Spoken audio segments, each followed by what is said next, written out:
যারা শিক্ষক, যারা এই জাতিকে তৈরি করবেন, তারাই এখন বিভিন্নভাবে ষড়যন্ত্রে লিপ্ত হচ্ছে। আসলে বাংলাদেশের মানুষ বারবার শুধু রক্তই দেয়, কিন্তু ফল ঘরে নিতে পারে না। বিভিন্ন ইঞ্জিনিয়ারিং এর মাধ্যমে, বিভিন্ন কারুকার্যের মধ্য দিয়ে বিভিন্ন সময় এটা ছিনতাই হয়ে যায়। এটা আমাদের জন্য একটা দুর্ভাগ্য। এখন আমাদেরকে সিদ্ধান্ত নিতে হবে, আসলে কি বারবার আমাদের শহীদদের পিতারা আক্ষেপ করবে, বুক চাপড়াবে, রাতে ঘুমাতে পারবে না, সেটা এসে এরকম জনমণ্ডলীর সামনে বলবে, এটা তো আমাদের জন্য মানানসই নয়। এই জন্য আন্দোলন একটাই হওয়া উচিত, যে আন্দোলনের মধ্যে দিয়ে সবটা পরিপূর্ণ হবে।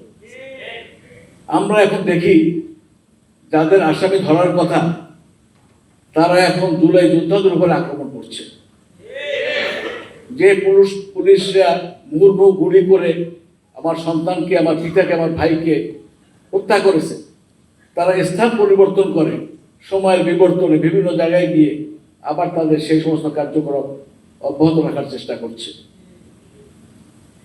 আমরা সবকিছু উদ্ঘাটন করি যে দেশের এই অবস্থা কেন হচ্ছে, কি জন্য হচ্ছে, সুন্দর সুন্দর আলোচনা করি।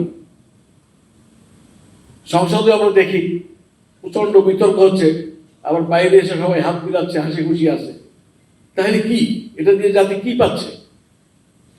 একদল শুধু বলবে যে আমরা সহযোগিতার হাত বাড়াচ্ছি, আর এক দিকের লোকেরা সেই হাত গুটিয়ে দিচ্ছে এবং মুখে মুখে বলতেছে যে আমরাও আছি আপনাদের সাথে।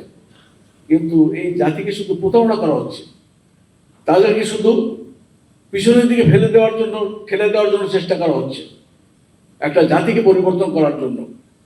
যে শিক্ষা ব্যবস্থা, সেই শিক্ষা ব্যবস্থা নিয়ে এখন ষড়যন্ত্র করা হচ্ছে।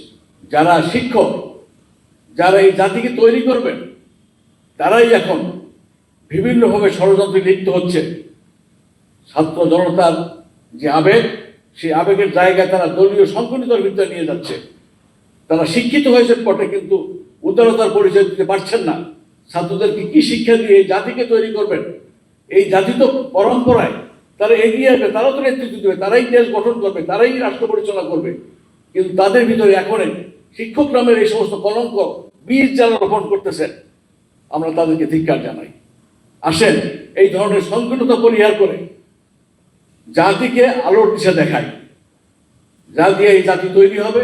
আর আমাদেরকে রক্ত দিতে হবে না, আর কোনো মায়ের কান্নার আহাজারি শুনতে হবে না, আর কার মা, বোন, ভাই আর গভীর রাতে ডুবরে কেঁদে উঠতে হবে না। সেজন্য একটি রাষ্ট্রের দিকে, সেজন্য একটি সমাজ ব্যবস্থা বেরিয়ে যায়।